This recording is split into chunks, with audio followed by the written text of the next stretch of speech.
Hi everybody.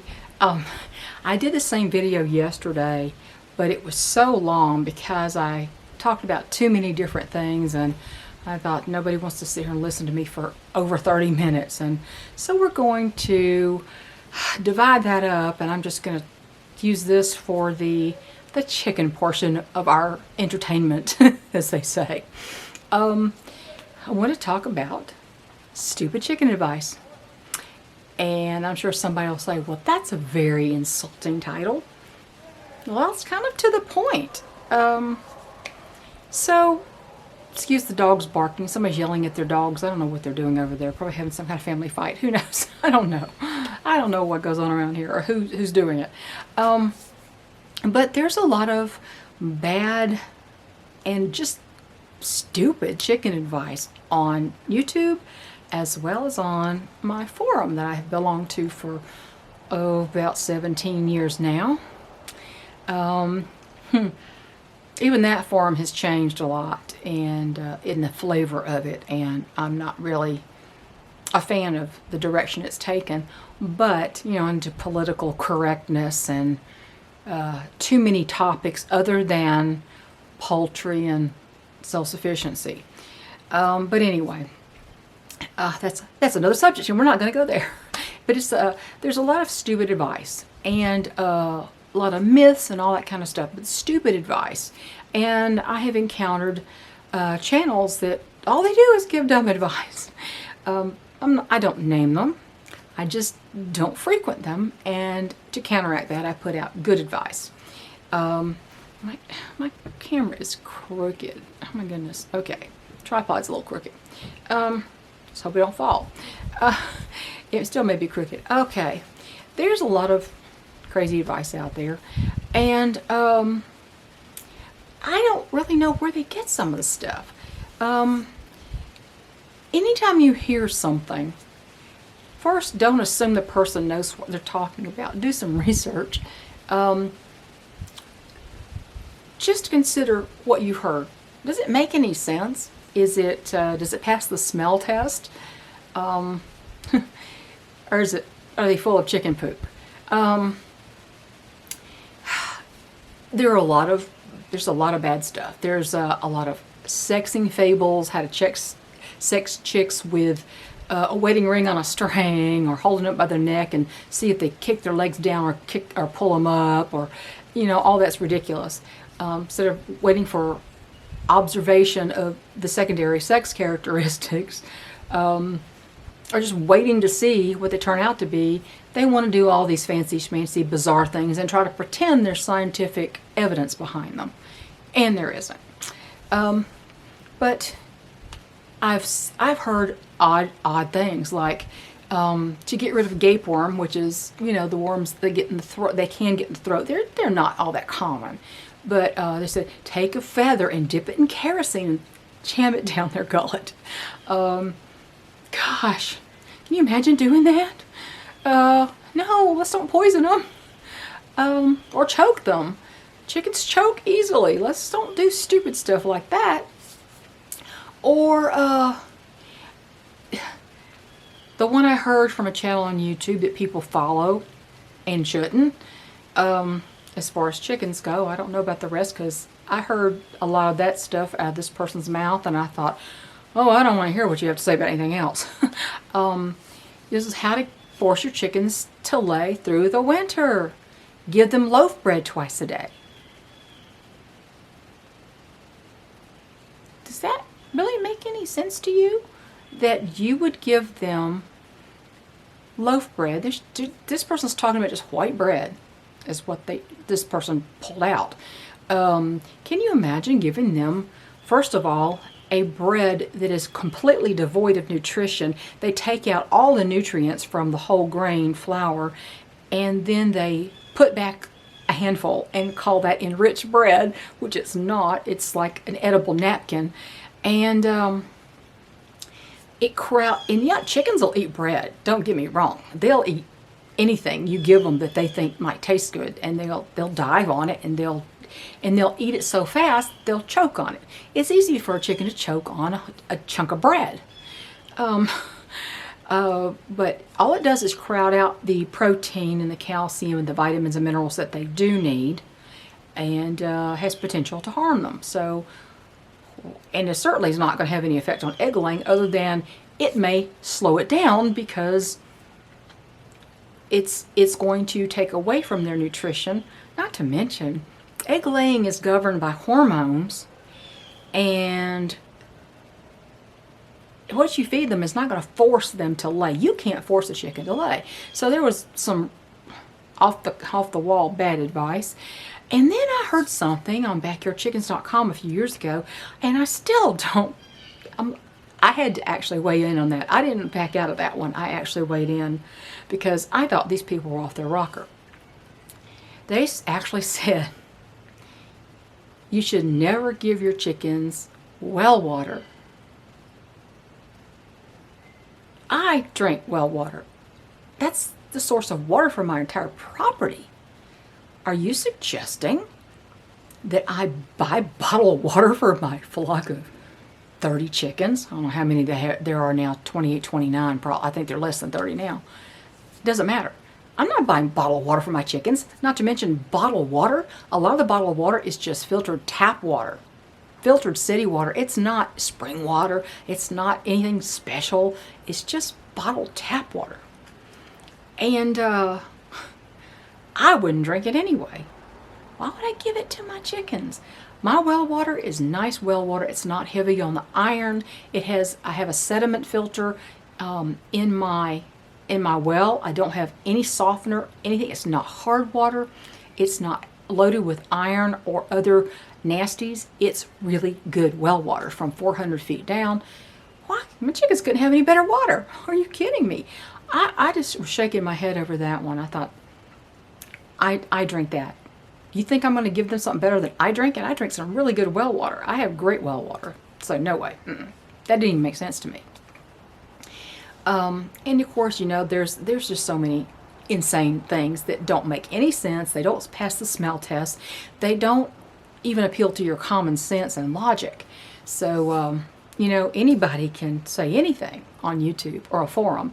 And a lot of people weigh in on these forums that don't even have chickens. Backyardchickens.com, BYC as we all call it, is loaded with people who are there for the social aspect, which has killed the forum, honestly. It is just about, it's made it a whole different place and not as nice a place.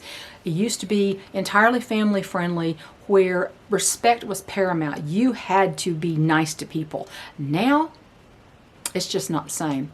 So, you just have to really, really see who's talking. Do they really have the knowledge to tell you this, what they're telling you? Probably not. A lot of these people just don't. But anyway, that was one thing about stupid chicken advice. There's a lot of it out there. You need to avoid it. Maybe buy you some good raising backyard flocks books.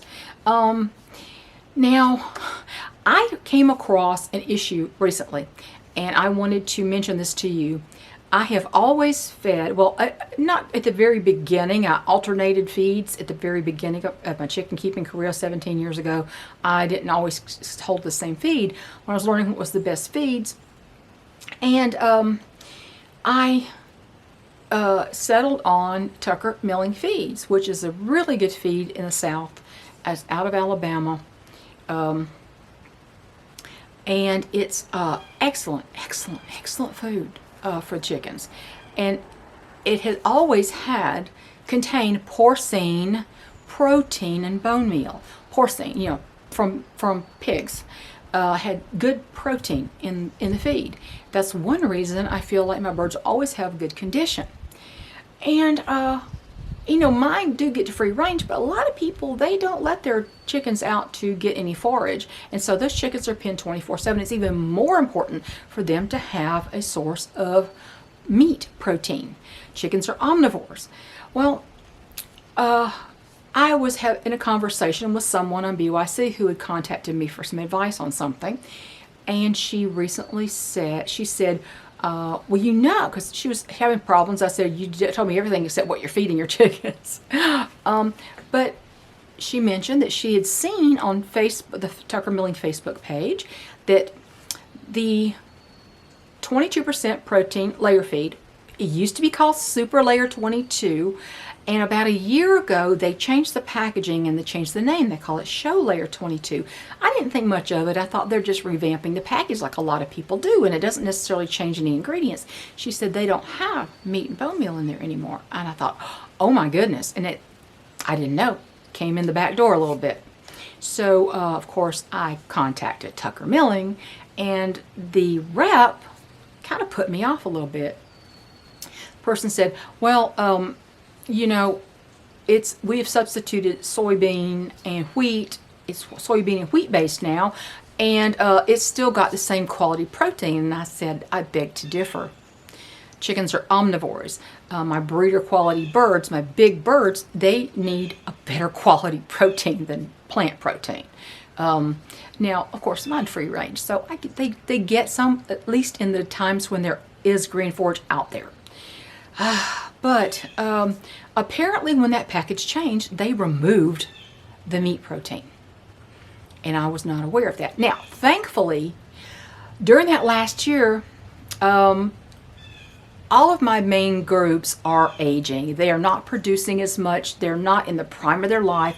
And also, my young group was just hatchery stock. Hatchery stock is, and they're small-bodied birds. They're not like the big Brahmas that have this big frame, and they're just not.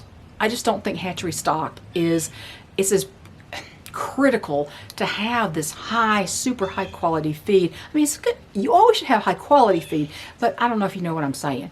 They don't have to have the super souped up feed, if you know what I mean. Like the Brahmas, who have huge frames and they're big birds, and sometimes they go broody and they produce these humongous eggs. But these groups, Hector's group, this group, the Brahmas, are slowing down. And of course, the really old two hens that I still have, they don't lay. Although Mina did lay, she's 10 years old, and she did lay an egg this year. That shocked the heck out of me. But she's still a little bantam. She doesn't necessarily need the 22% protein show layer thing. So this same person that informed me that this had happened, she said, it seems like they have a non-GMO feed, Tucker Milling, that she says it's only 16.5% protein, which is kind of an odd thing. I've never seen a 16.5%. She says 16.5% protein, but she said it's non-GMO and it seems to still have meat and bone meal. And I said, well, thank you. I will look into that, and I did. And the feed that Tucker Milling has is called Nature Crest. It is a 16.5% protein. It is it's GMO-free feed. It has non-GMO alfalfa, and it does list meat and bone meal. And I will put the tag of it and a picture of the bag up there. And what I think I'm going to do, and which I already did, I told my husband, when you go, ask April, who is the manager of the co-op, if they have this feed, and if they don't, have her order it for me, because they get a lot of Tucker Milling feeds. But they had it, so he got me 2 bags of it.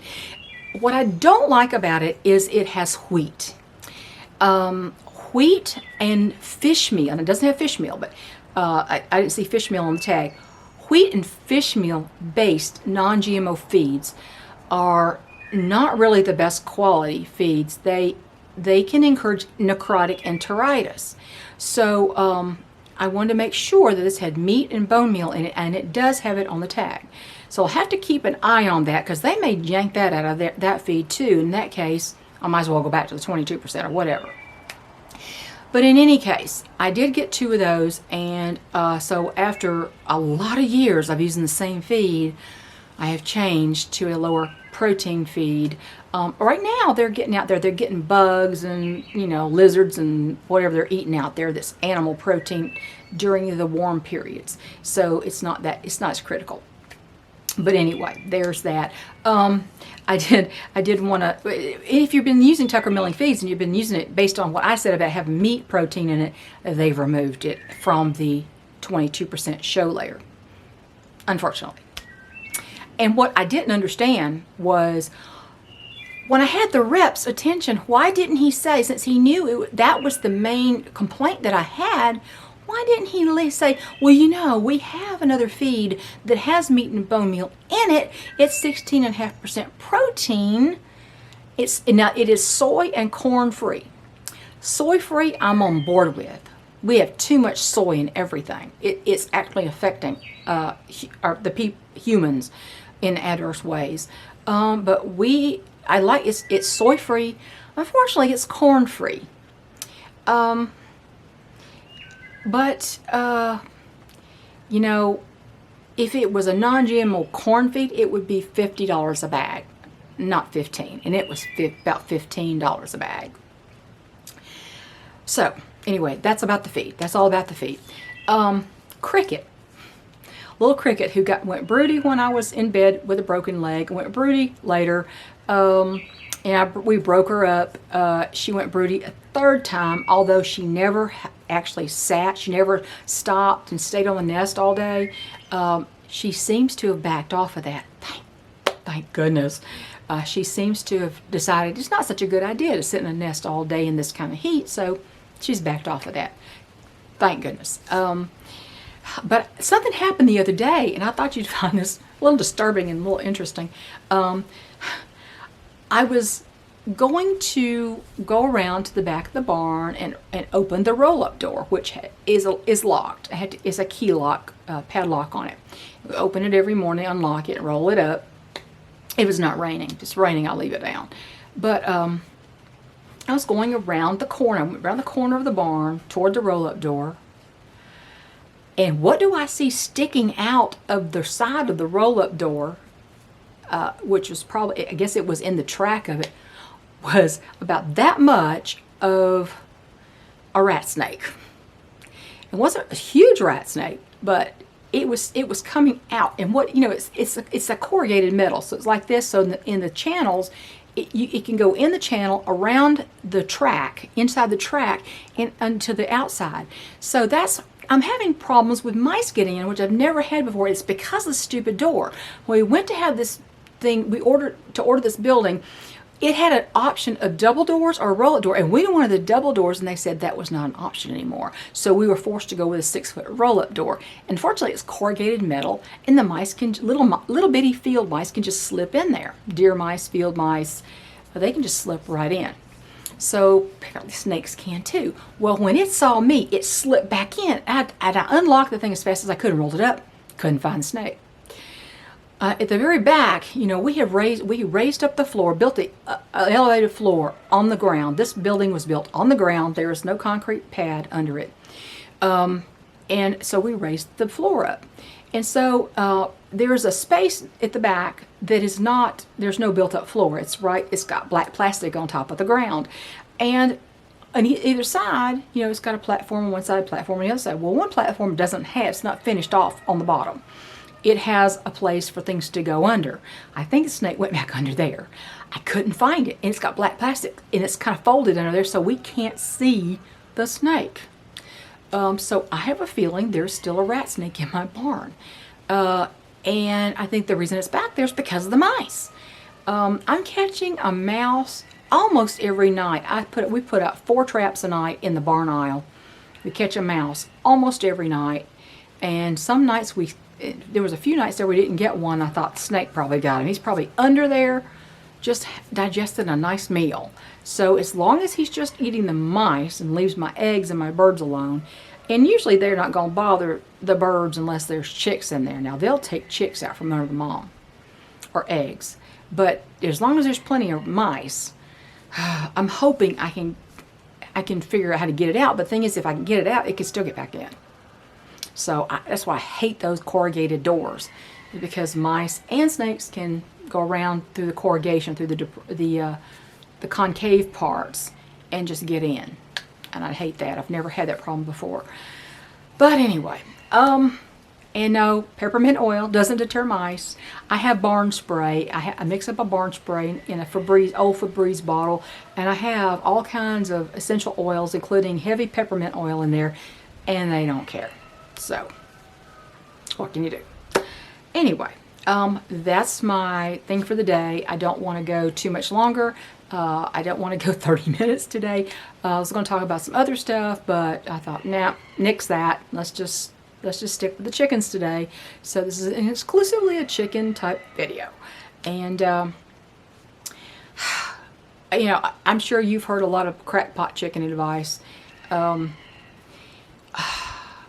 know, a lot of people will, this person that contacted me, one of these people that had, a couple of people have been contacting me about a lot of stuff, and one person has got a hen who's dying of, I know it's some kind of reproductive thing, and she's tried, you know, A, B, C, D, E, F, G, on the advice of other people, and when she says, I've done this, this, this, and this, and this, and, you know, people don't like, they say, well, you know, S speckled hen, which is, you know, that's my ID on there, and people are kind of taken aback when I say, you know, all that stuff you've been doing, stop it.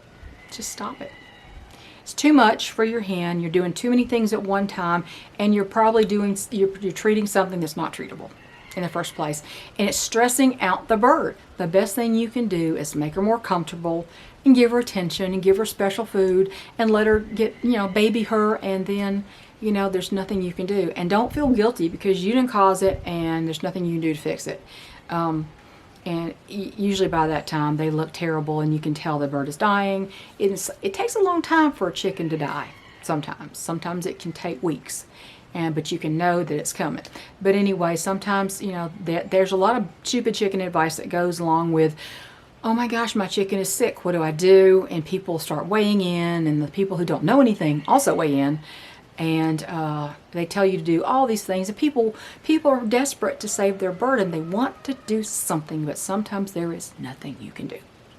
Anyway, y'all have a great day, and see ya with another subject, hopefully sometime soon.